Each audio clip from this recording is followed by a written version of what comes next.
वीर सेवा फाउंडेशन नागौर सैनिक अकेडमी में आपका हार्दिक स्वागत है।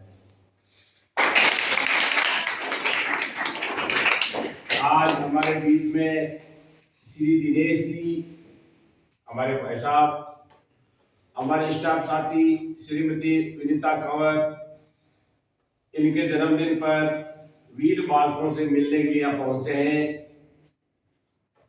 मैं एक बार विनीता जी को जन्मदिन की बधाई देता हूँ।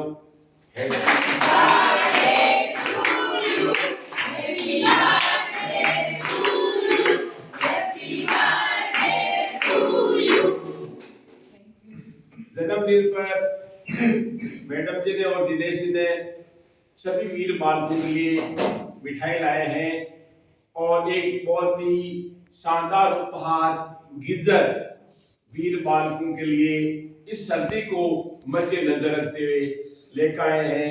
मैं इनका बहुत बहुत आभार हूँ, बहुत बहुत धन्यवाद। ज़्यादा समय नहीं लेते हुए मैं विनीता जी से निवेदन करता हूँ कि वो 2 शब्द यहाँ आकर के खुशी के पल के हमारे साथ व्यक्त करें, हम उनके आभार देंगे।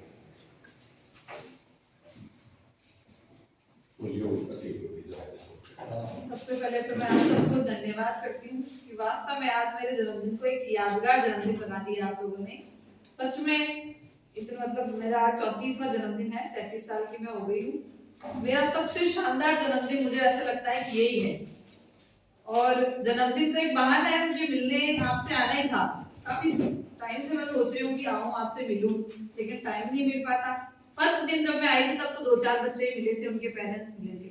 तो वास्तव में सबसे पहले जब सर ने ये चीज सोची थी ना, तो एक बार मुझे स्कूल में से बताया सर ने कि मैडम ऐसा सोचता हूँ कि एक ऐसे बच्चे हो जो बिल्कुल पढ़ना चाहते हो और उनके पेरेंट्स नहीं पढ़ा पा रहे हो, तो उनके लिए मैं कुछ करना चाहता हूँ। मैंने कहा सर बहुत अच्छा विचार है, लेकिन वास्तव में मैंने तो सिर्फ विचार को सराहना दी, लेकिन सर ने आज इस चीज को करके दिखाया है, प्रत्यक्ष आप सामने हो। उनको धन्यवाद करती हूँ कि वास्तव में इतना सराहनीय कार्य इन्होंने किया है। अपने बच्चों के लिए सब करते हैं, ये कोई बड़ी बात नहीं। गाय भैंस कुत्ते बिल्ली भी अपने बच्चों के लिए खाना पीना लाते हैं, खिलाते हैं, तो अपने बच्चों के लिए कर रहे हैं वो बड़ी बात नहीं है। लेकिन वास्तव में बच्चों के लिए जो बच्चे ऐसे हैं जो वास्तव में इस सहायता के लायक हैं, उन बच्चों के लिए सर जो काम कर रहे हैं, वास्तव में मैं सर को तहे दिल से धन्यवाद करती हूँ कि आप ऐसा कार्य करते रहे। और हमारी आपके साथ शुभकामनाएं भी हैं कि आप हमेशा इस प्रकार इतना अच्छा कार्य करें, क्योंकि हमारे उसमें एक वो है ही, अगर आपने श्लोक सुना हो कि प्रोपकाराय फलन्ति वृक्षा परोपकाराय वहन्ति नद्यः परोपकाराय दुहन्ति गावः परोपकाराय इदं शरीरम, कि हमारा शरीर किस लिए है?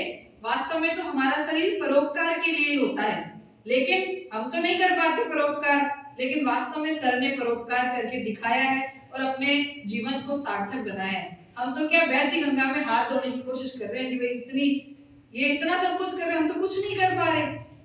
तो वास्तव में आप सबसे मिलकर मुझे बहुत अच्छा लगा और आप भी इस चीज को बड़े ही मन से समझ रहे हो और आप पढ़ भी रहे हो, ये मुझे देख के बड़ा अच्छा लगा। आप लोगों में बोलने की वाक्पटुता भी अच्छी है, आप अच्छे से बोल पा रहे हो सबके सामने।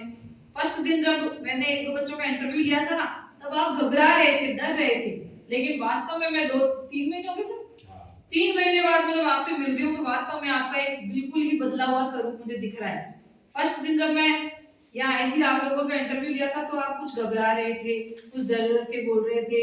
आपके मम्मी पापा भी, जो मम्मी या पापा जिसके भी आए थे, वो बहुत नर्वस थे, डर भी रहे थे कैसे छोड़े, और आप भी डर रहे थे कि भाई हम कैसे रहेंगे। लेकिन आपको यहाँ कोई कमी है नहीं, बहुत अच्छा लग रहा है यहाँ रहकर, और यहाँ आप बहुत अच्छी चीजें सीखोगे और अपने जीवन को वास्तव में एक नई दिशा मिल गई है। आप बहुत भाग्यशाली हो कि सर जैसे आपको सानिध्य मिल रहा है। फिर सर और जो दिल्ली से आपके लिए आए हैं, इनका भी मैं बहुत बहुत धन्यवाद करती हूँ कि वास्तव में इतनी दूर से सिर्फ और सिर्फ आप लोगों के लिए आ गए। तो ये चीज तो देखो बहुत अच्छी बात है, सर के पास टाइम भी है। मैं खुद कोशिश करती हूँ, सर ने कहा कि संस्कृत वाले पढ़ाने वाले है नहीं, तो मुझे लगता है कि मैं आऊँ, लेकिन मैं आऊँ कब टाइम नहीं मिल पाता। लेकिन फिर भी अगर कोशिश करूंगी, मुझे टाइम मिलेगा तो मैं जरूर आपको पढ़ाने आऊंगी और आप पूरे मनोयोग से पढ़ोगे।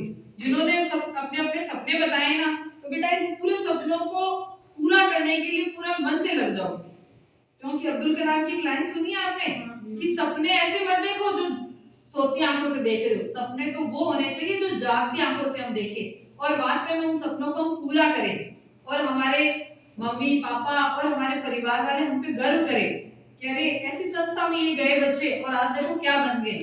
वरना आप देखते हो जिनके मम्मी पापा कोई नहीं होते उन बच्चों के कहते हैं तो यही है पढ़े बोले कहते हैं ना, लेकिन आप लोग है ना इस चीज को गलत साबित करके बताओगे, आप वास्तव में कुछ बन के बताओगे, बनोगे ना?